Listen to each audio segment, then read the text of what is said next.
use my healing spell more effectively. Because then it restores my magicka, so it's like I get a healing spell more often than I would get. But the Drake Armor and Weapons, I'll use it if I die. Which we haven't died actually yet.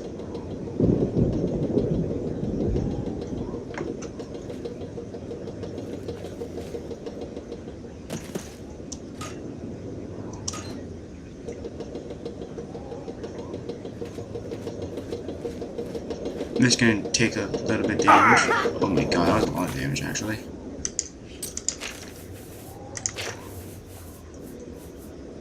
No, I'm not gonna use any potion of healing.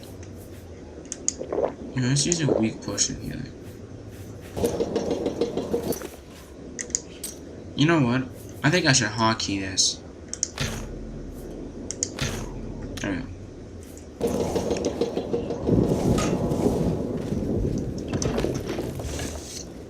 Actually, I have a lot of potions though that give me my magic back, so I might want to start using my magic. Get my restoration up.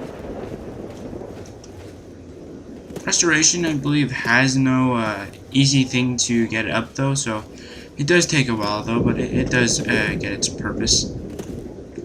How I got mine to 100 is that I went to a lot of dungeons and caves. Doesn't matter though, I just went through them. Hit all the traps and all that, just trying to heal damage.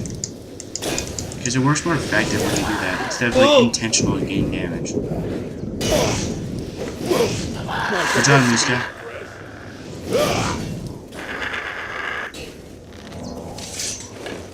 Good job. Now, I've been thinking of getting like a lot of companions and just making an entire big army yeah, that's what I was thinking. But then I was thinking, though, then that gets rid of the purpose of, like, all of this. I'm just trying to figure out, though, how to get to the main tower.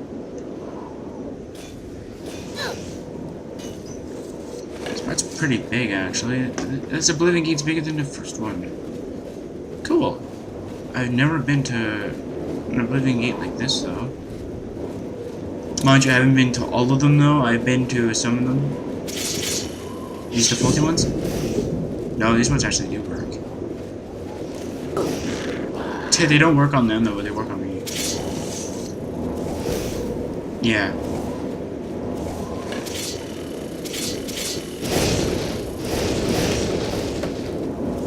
Spine's unconscious. New Sky's unconscious, yes.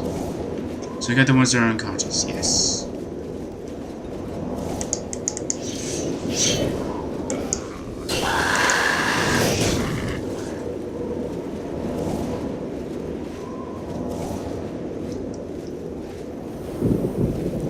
Yes, I will be doing a Mage's Guild a little bit later on, though I'm not going to do it now. But I will be doing it, though. Whenever I feel like actually trying to get it.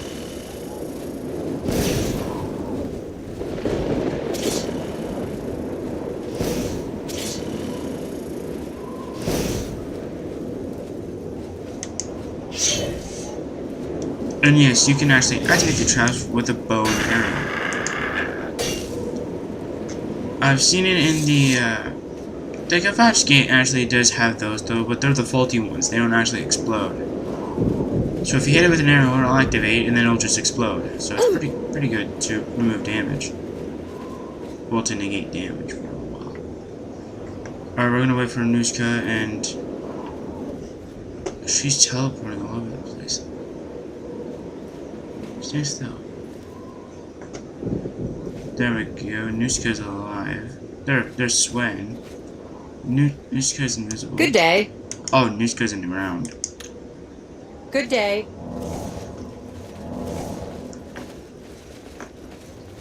As long as she can still kill things, I have no problems with it.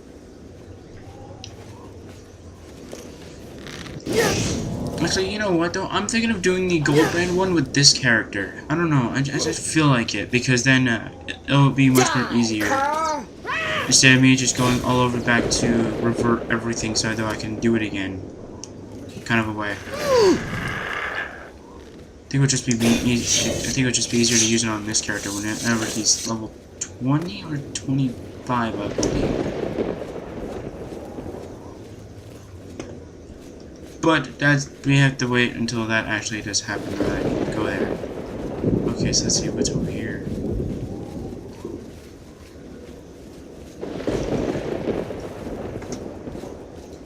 I don't believe water walking works in this game. Well, it works with lava, but I know it works in this game though, but I don't think it works with lava. Mind you, I don't really want to try. I do have a ring that does that. Or water breathing, whatever. But you can actually steal the ring of desiccation from the museum in the Crucible, which is in the Shivering Isles. I don't get why people do this though, but not even the makers. I don't know why they did this though, but it has water breathing and water walking. Okay, first of all, water walking means you can walk on water or on the surface of water. Pretty cool, right? You get to walk on water. Pretty cool. You get to be like God or whatever. Pretty cool, right? But what's the point of water breathing if you just walk on water? I don't even know where the heck how to get up there then. Just trying to go, trying to backtrack, see if there's any other path I could have taken. This one just seemed like a path though, that there's a pathway down. Which just leads over here though. And here doesn't lead to anywhere, so.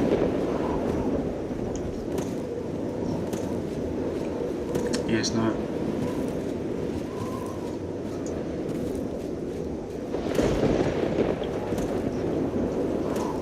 I know I got stuck in the Breville one. Or no, yeah, the Breville Oblivion Gate. I got stuck in it and then I gave up. Then I did it the second time and I figured it out. You're supposed to head into a building and then you're supposed to go there. I didn't think of that, but now that I did, I actually was happy because I could actually finish it. I was all happy and stuff. Finally beat the Breville Gate.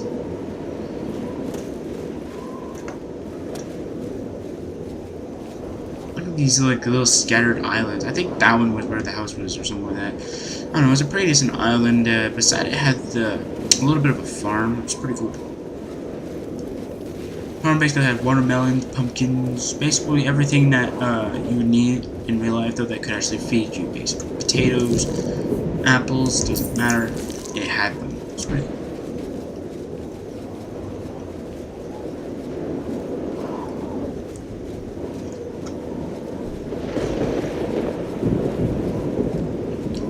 What really catched my eyes though was that how you enter though is an Oblivion Gate though, but it's not an Oblivion Gate. It's like a smaller Oblivion Gate portal or something like that, whatever you want to call it, like a small Oblivion portal. And what was so cool about this was that this kind of thing was blue, green, and orange. A decent color scheme actually. It was pretty, but it just didn't really suit the Oblivion needs though. But it was a really interesting thing, and I think it was located... Okay, wrong thing. I think it was located about right over here or something like that. I don't know, I think it was like located right about here or something like that. I have no idea. I think it was located there though.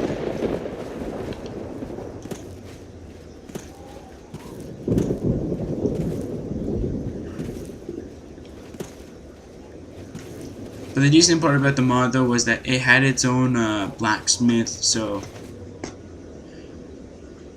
every day you'd have your own armors and all that, smiths and all that. It's pretty cool actually.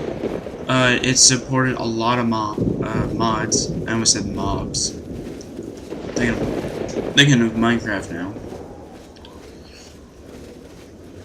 And I was really happy about that because all the mods I had were pretty intense. Especially one of them though, they got discontinued though, but they were still updating it for people who did have it though.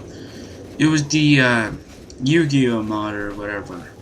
Basically, you know how Yu-Gi-Oh monsters basically have armors and weapons? Well, this guy actually took in consideration of making that into this game. It's a pretty interesting idea, though, but I don't know. Yu-Gi-Oh! Oblivion, they just don't seem like they'd actually do it.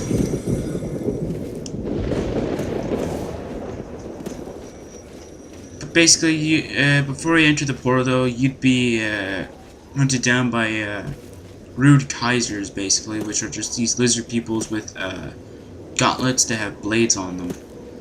And basically, they'd say that you should, they're talking to a language they can't understand. But when you get to the village, where all the Yu-Gi-Oh monsters are basically hanging around, trying to survive, they tell you, though, that they've been overrun by this monster.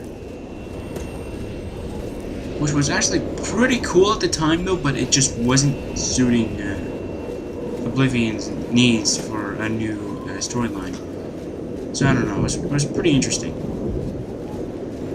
This mod actually does add a lot to Skingrad, and I think Bruma as well, but most likely Skingrad. Because once you go into the portal, you beat the first quest and leave, Skingrad now has... One second. Skingrad now has radios, which was pretty interesting, but I just didn't seem to fall for that. So I went towards the castle of Skingrad, or whatever you want to call it. I'm done with this Oblivion gate. I'll try and figure it out later.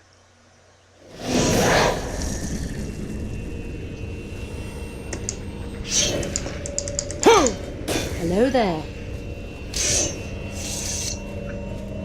I'm going around and we're going back to that cave. And we're going to that cave now. Then I'm gonna be done. I thought I was gonna actually do a lot more if I just go quest though, but after this I'm done.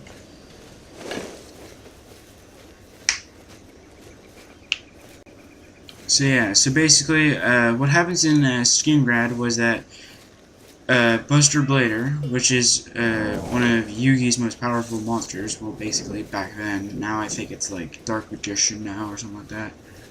It was Buster Blader and Dark Magician, but now it's just changing, so pretty interesting.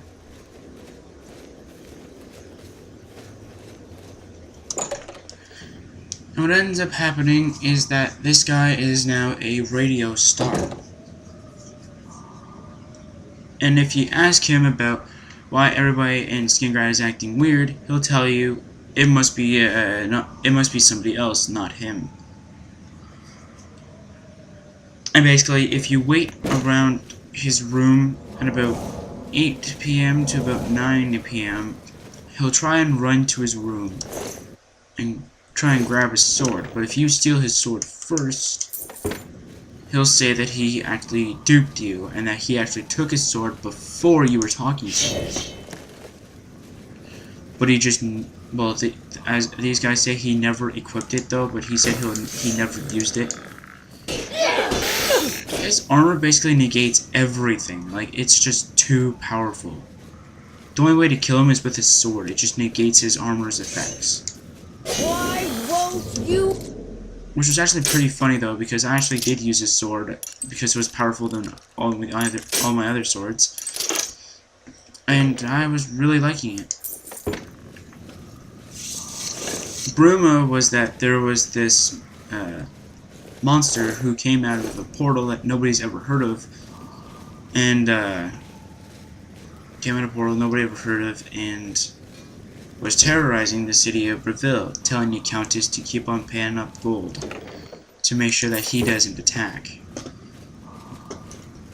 Because his mind is saying that if I don't get money, I'm gonna kill everybody. So the Countess asks you, well, you have to do the Ring of Viper Eye mission though, but these guys said that if you don't feel like getting the Ring of Viper Eye, just script that you actually did it or something like that. And that's what I did. I didn't really like it.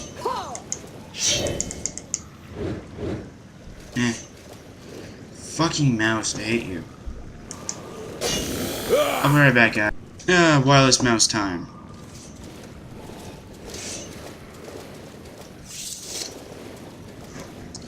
Oh, okay. Yes, this mouse does have a mouse wheel. Oh, I really like this mouse.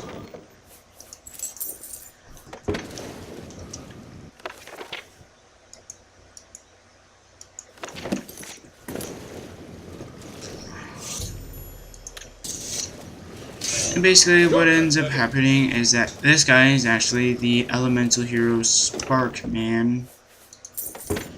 And his armor is pretty good though, but I used the Buster Blader armor. I didn't really like the helmet though, so I just stitched with the Blade's helmet or something like that. It looked like the Blade's helmet though, but it was like a complete mask. It was pretty cool. And I just killed Elemental Hero Sparkman, and as soon as I was thinking of finishing the Sparkman off, I actually left the area before and then came back in, and I used the Buster Blader sword because I was at like 1 health, because that's how much Buster Bladers can keep you from dying, is that you end up with 1 health and then you have to leave anywhere. It's pretty cool.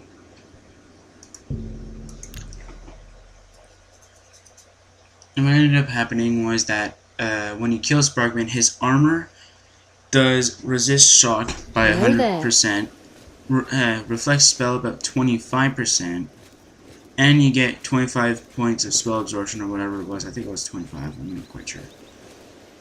Or however spell absorption works. But that's basically it though. And if you're using a shock spell while wearing this armor, it doubles its power. You're still around? You found it, huh?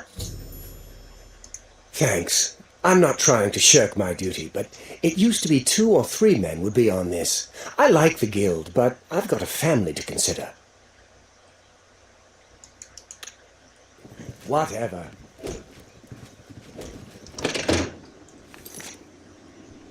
It was pretty cool, actually. I actually wear the armor for a bunch of times just because I had the shock spell of electrocution. When I heard that it doubled the power, I was like, what? And so I used the electrocution, 1 hit everything, basically. Because I had, because it's separated armor, but altogether it does that. You have the hands of an illusionist. But here's the cool part about the helmet though. The helmet actually makes that if you do use a shock spell, the person is weakness to shock by 50 and the boots do 25. Why are you talking to me? Shouldn't... So, I assume you've dealt with... You've got the journal. Good. So, what happened in... He didn't.